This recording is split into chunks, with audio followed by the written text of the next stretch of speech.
Hello, I'm Dennis Rubin. It's such an honor to have you here, and we're going to be talking about a really important and interesting topic on the January issue of putting out fires. Thank you for being here. Sit back, relax, get comfortable as we get a chance to talk to Captain Stephen Pope. Captain, so good to have you here. They tell me you're at Quint 12 on the third shift. Is that all true? That's true. Wow. Tell us a little bit about you then. So I've been on Kansas City, Kansas Fire Department for coming up on 26 years and was a volunteer and 1 year full-time at Merriam, which is a city here in the metro area, for about 3 years with all that combined. So I've been in the fire service 29 years. I have an 18-year-old daughter, a 10-year-old son, almost 11, and I've been married to my wife, Katie, for coming up on 14 years. And she's a teacher at Piper High School here in the Kansas City, Kansas area. Sounds like you stay really, really busy and have a great family and enjoying life. Yeah, I do enjoy it, and I just gave up coaching high school golf, and I enjoyed that immensely, but it's time to move on from that. So what's your handicap? It is a 3.5 right now. Wow. A little struggling, trying to make some swing changes, but that will make me better in the long run. So. Wow. We're here to talk about the First Responder Golf Foundation, the great work that you and your folks are doing, and talk a little bit about what's the purpose, what's the goal. Well, because you kind of already heard me allude to is I have a passion for the game of golf. I love it, play it as much as I can on our days off from the fire department. So I'm trying to use my love for that and have that be an outlet for our first responders to just be and get away from the stresses of the job, the stresses of life. And the foundation is an awareness level thing as well as that outlet. And the foundation pays for green fees for first responders to just get them out on the golf course and just be. So let's say it's a person that's not a great golfer. In fact, maybe it's a person that's never golfed before. So having known that and knowing that not everyone likes to be out there for 5 hours, we're going to be partnering with some local places here. And we already have with some indoor simulator golf. And we've had those events. People can come to those and they don't have to chase their golf ball. So that's fun, but we're going to have some miniature golf stuff because families can join, the kids, because the families live the stress from us bringing it home as well. So we recognize what you're talking about. We're going to contact, and we've already hosted events with a comedian here in town that came to town. I reached out and they donated tickets to the foundation and we took people out that way because not everyone golfs. So we're trying to give everyone an outlet. And that's the key, is to just be with your brothers and sisters. We had like 6, I think, first responders with me and my wife, and we just had a good time at this comedy show, had dinner, and just hopefully a stress-free night. Enjoying the outdoors. Yeah. Is there any other benevolent aspect of the First Responder Golf Foundation? So golf and the awareness are the main pillar.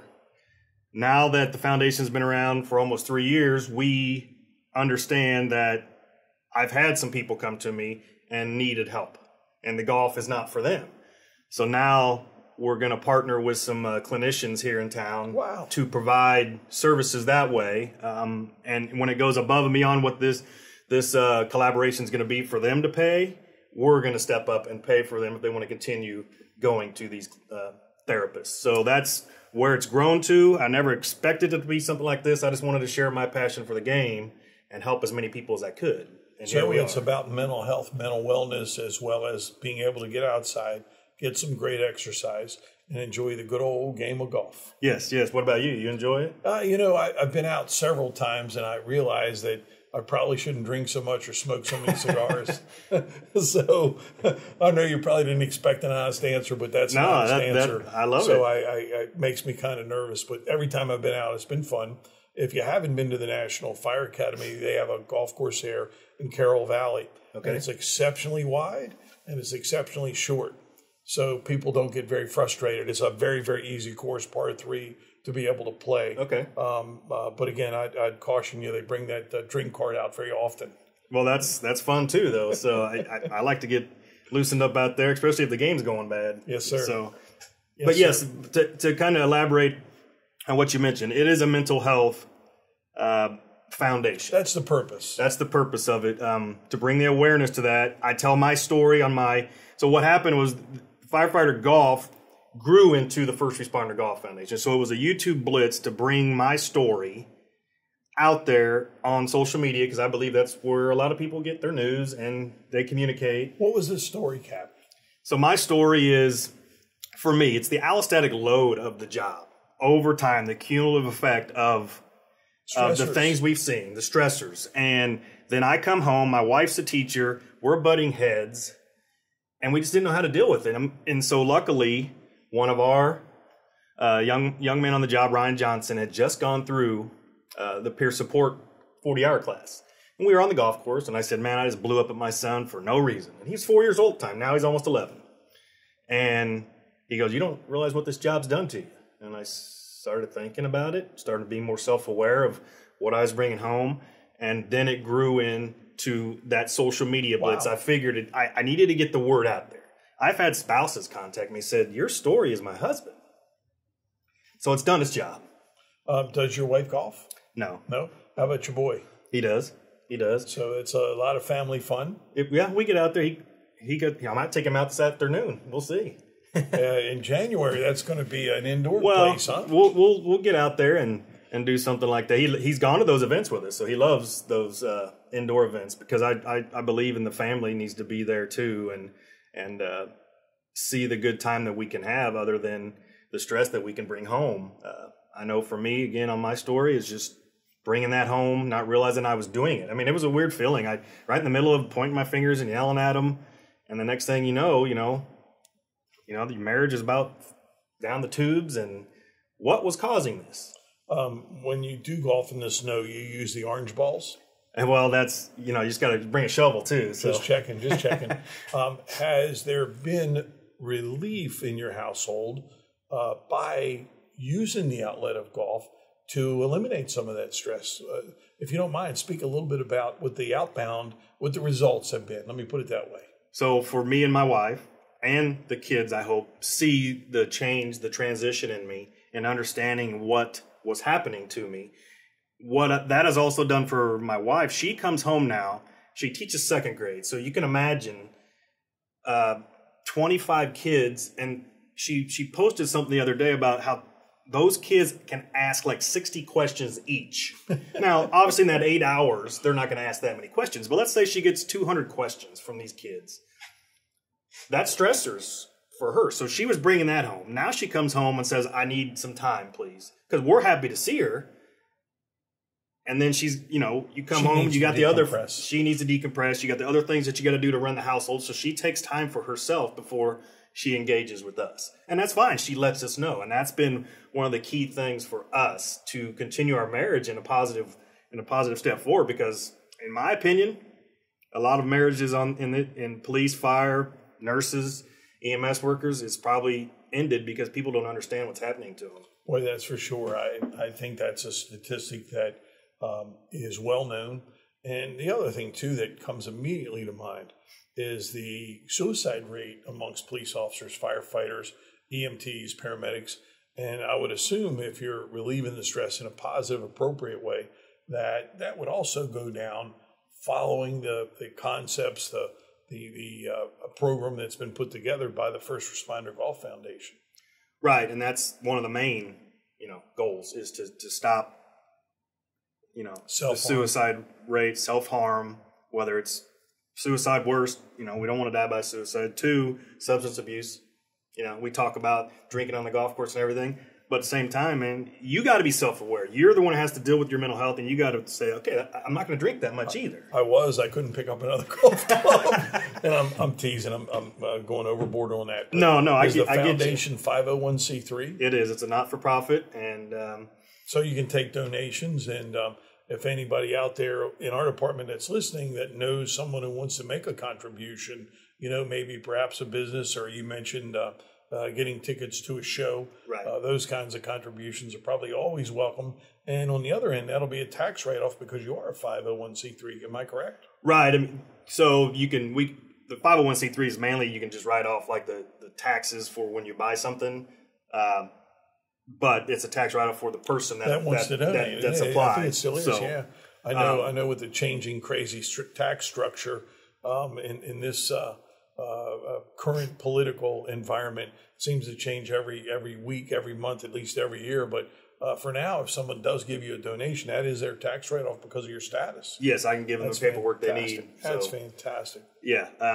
Yeah, please donate. If anybody's seeing this wants to donate, we have a tournament that we host every year that in August of every year at a course here in Kansas City, Kansas, and Dubs Dread, and they're welcome to be a sponsor. They can donate. They can come play. So, have you played Topgolf?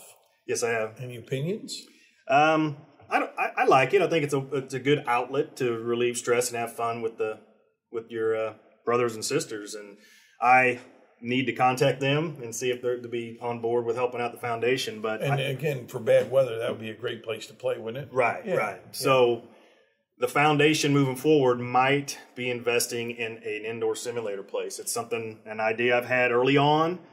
That I'd love to have a place to bring people during the wintertime. And being a high school coach, I could bring, high school teams can come in because I befriended a lot of the coaches and get their golfers ready for the season. So now I have an opportunity, the foundation does, to buy into a simulator place and use it as a business for bring first responders, host events, as well as those coaching opportunities I talked about. So I'm excited for that. Hopefully that happens. But we will see. I don't know where this can go. Did you ever go to the Junior Masters?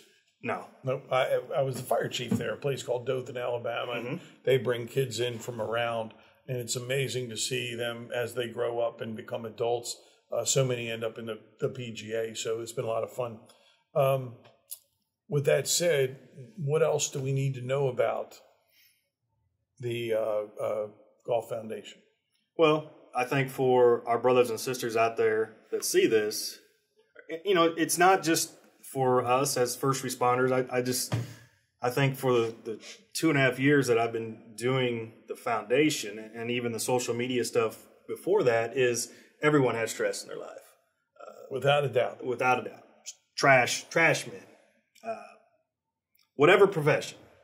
Understand that there's something changing in you, whether it's physiologically with an autoimmune response, because I've had those happen to me. Changes without a doubt. Understand that, hey, something's different, and try to be self-aware, go get help, go see a doctor, say, why am I different? That's the key, is I think a lot of people are their egos, they get in the way, and they won't let you go seek that help that you need, or, oh, I'm fine, I can get through it. That was me.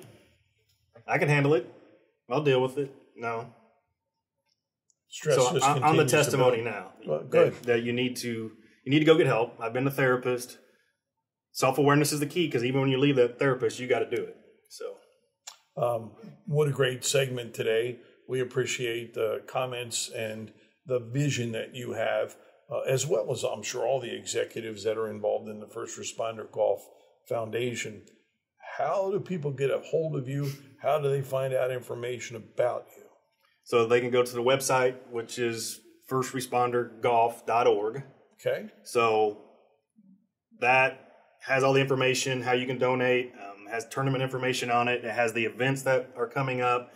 The social media is Instagram, First Responder Golf Foundation, or Firefighter Golf, because I post on both of them for both of them. Perfect. Just because you just never know who's going to and it sounds like you also have a YouTube channel. YouTube channel called Firefighter Golf, where I tell my story every now and then, or I'll have guests on that are firefighters. I've had police officers on there. I've had college golfers that are good golfers. So it's not about just this. My passion for the game, I try to grow the game, and having those type of people on the channel, I think, helps grow the game. It brings more eyes to the mission, because you never know who's going to see it, whether it's a first responder or, like you mentioned earlier, someone that might want to donate to the cause or help the cause any way they can. So yeah, all that social media, Firefighter Golf on Facebook, First Responder Golf Foundation on Instagram, both of them are there, and then the YouTube channel. So wow. Thank you for being our guest today. Thanks for having me. Appreciate it, Captain Pope. What an amazing presentation and comments that he made. So please take a minute and look into the possibilities this brand new year, 2024, to be able to get out and drive a golf ball, maybe reduce a little bit of stress. But there you have it. That closes out the presentation of the January edition of Putting Out Fires. Next, so stay tuned. We're going to be talking about burning questions. They're coming up next. Chief Rubin, my question is, we have several members currently serving in our U.S. Armed Forces. these individuals have to find people to cover their shifts on their own. My question is there any way that we can get a system in place so that these individuals get the coverage they need when they are deployed or they are on their drills? And because other departments in the metro area are already doing this, and we need to find a way to get these guys' shift covered. Danny, what a great question. Thank you for asking us about our members that are deployed. First and foremost, let me say congratulations on your recent promotion. Well done, my friend. Next, when it comes to the military, there's not much more that is closer to my heart than the great men and women that make up our U.S. fighting forces. However, when it comes to the city government, they provide what is necessary by law, and that is essentially to allow a person to be gone on a military commitment for up to 5 years based on their orders, and it can certainly be extended beyond that. So they are essentially on leave of absence, and they do not receive pay. Unfortunately, that's the process that is used in many places. I know some areas use a different system, but in the Kansas City, Kansas, Wyandotte County Unified Government, the personnel manual is pretty clear that there's no remuneration while a person is deployed. The expectation is the military salary will cover them and their family. So with that said, we'll continue to keep them on the rolls. We'll keep the home fires burning. We have jobs for our 3 members that are deployed. We always will when they get back, and anybody else who does get a military deployment, but there's no way that we can provide any numeration at this point based on exactly what's in the personnel manual from the UG. Thank you. Chief Rubin, are the financial difficulties the UG is facing at this time going to affect our vehicle acquisition plans moving forward? Mari Beth, what a great question. Thank you for calling that in from Pumper 17 on the 3rd shift. The question is, what will happen from the financial perspective for us to continue with our fire apparatus program? Let me start by saying I am so pleased to mention about the 3 brand new pumpers we received just a few months ago. Boy, they're beautiful. I think that you'll be enjoying one at Station 16, as in Pumper 16, Pumper 4, and Pumper 8. In early January to perhaps the middle of the month, we will be called up to Appleton, Wisconsin. In Appleton, we're going to take a real close look at our newest pumper, Pumper 14, and our newest ladder truck, which will be assigned to your station, Station 17. Both brand new, both from Pierce. A few months later, we'll be back up to take a look at a heavy rescue to replace Rescue 1, along with both hazardous materials units and including 1 hazardous materials support unit. So if you're tracking with me, over the next short window of time, we'll be looking at 6 new vehicles to the fleet.